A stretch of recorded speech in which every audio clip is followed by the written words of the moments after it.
بسم اللہ الرحمن الرحیم۔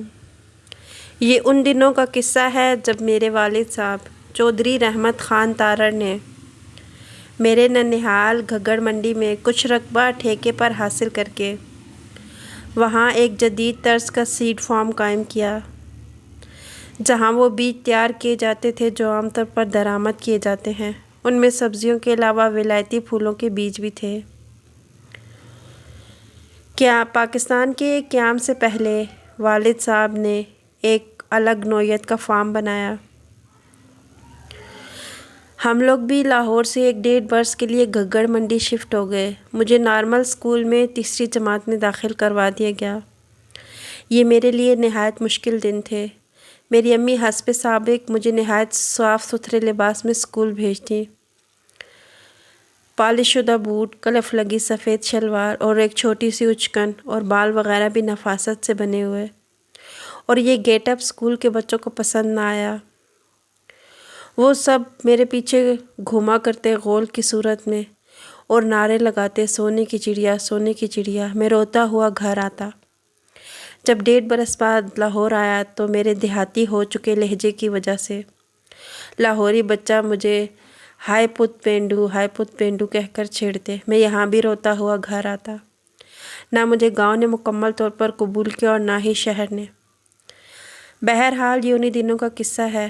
حسب معمول سونے کی چڑیا بنا، گلے میں بستہ ڈالے، ہاتھ میں تختی پکڑے اسکول جا رہا تھا۔ ریلوے لائن کے پار ہوا تو چادروں کے ایک کارخانے کے قریب میں نے گدھوں کا ایک ہجوم دیکھا۔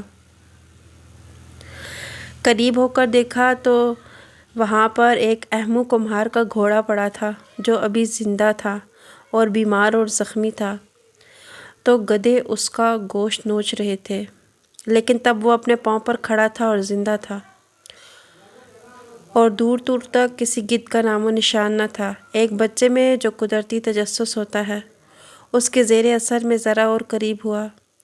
چند گدھ مجھے نزدیک ہوتے دیکھ کر پھڑ پھڑا کر پرے ہو گئے، اور مجھ پر ہولناک انکشاف ہوا کہ احمو کمہار کا گھوڑا ابھی زندہ ہے، اور وہ زندہ گھوڑے کی بوٹیاں نوچ رہے تھے۔ وہ باری باری آگے بڑھ کر اپنا حصہ نوچتے تھے۔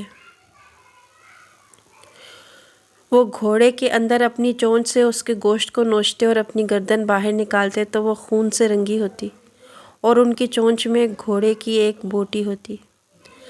تب ایک اور گدھ اپنی باری کا منتظر آگے ہوتا اور اپنی چونچ اس کے اندر گھسیٹ کر اپنا حصہ نوچ کر گردن نکال لیتا۔ تمام گدھ نہایت تحمل سے اپنی باری کا انتظار کرتے رہے، نہ آپس میں لڑتے نہ جھگڑتے۔ اس گھوڑے کو صلح صفائی سے کھانا اور نگلنا ہے۔ جب کبھی احمو کمہار کے گھوڑے کے اندر داخل ہو چکی چونچ اس کا ماس ادھیڑتی تو وہ بہت بری طرح تڑپتا۔ یہ منظر ایک چھوٹے سے بچے کے ذہن کو کیسے جھنجھوڑ کر ہمیشہ کے لیے خوف زدہ کر سکتا ہے، اس کا بیان ممکن نہیں۔ میری ٹانگیں لرز رہی تھیں اور آنکھوں میں آنسوؤں کا ایک سیلاب تھا۔ اس منظر میں سب سے ہولناک حقیقت یہ تھی کہ ظاہری طور پر گھوڑے کے پورے بدن پر کوئی زخم نہ تھا، ایک خراش تک نہ تھی، لیکن اس کا اندرون ادھڑ چکا تھا اور نصف سے زیادہ کھایا جا چکا تھا۔ مجھے وہاں سے بھاگ جانا چاہیے تھا، لیکن مجھے طیش آ گیا، کیونکہ گھوڑا تو زندہ تھا، اس کے باوجود اس کی بوٹیاں نوچی جا رہی تھیں۔ میں نے آگے بڑھ کر اپنی چھوٹی سی تختی سے ان پر حملہ کرتی اور ان کو مارنے لگا۔ وہ تختی لگنے سے ذرا پھڑ پڑاتے اور پھر بیٹھ جاتے۔ میں نے ایک گدھ کے دھڑ پر بھی تختی ماری، جس پر کوئی اثر نہ ہوا، اور پھر شاید کسی گدھ نے میرے بازو پر چونچ مار دی اور یکدم میں لرز گیا کہ کہیں یہ گھوڑے کو چھوڑ کر مجھ پر حملہ آور نہ ہو جائیں، میرے اندر کی بوٹیاں بھی نہ نوچ لیں۔ میں لرزتا روتا گھر واپس چلا آیا، جہاں تیز بخار نے مجھے آ لیا۔ اب آپ خود فیصلہ کیجئے کہ کیا آج بھی کوئی ایسا گھوڑا ہے جو بظاہر ٹھیک لگتا ہے، لیکن گدھ اس کے اندر کا نصف ماس نوچ چکے ہیں۔ گدھوں نے طے کر لیا ہے کہ ہم نے اس گھوڑے کو کھانا ہے، لیکن اپنی باری آنے پر منظم رہنا ہے، آپس میں کم از کم اس گھوڑے کو نوچنے کے معاملے میں جھگڑا نہیں کرنا، اپنی باری کا انتظار کرنا ہے جب تک پچھلا گوشت حلق سے اتار کر ہضم کریں گے، تب تک پھر سے باری آئے گی اور گھوڑا بھی زندہ ہے اور اذیت سے تڑپتا ہے۔ کوئی نہیں جو اس گھوڑے کی مدد کرے، کم از کم ایک چھوٹی سی تختی سے ان گدھوں پر حملہ کر دے۔ کیا کوئی ہے؟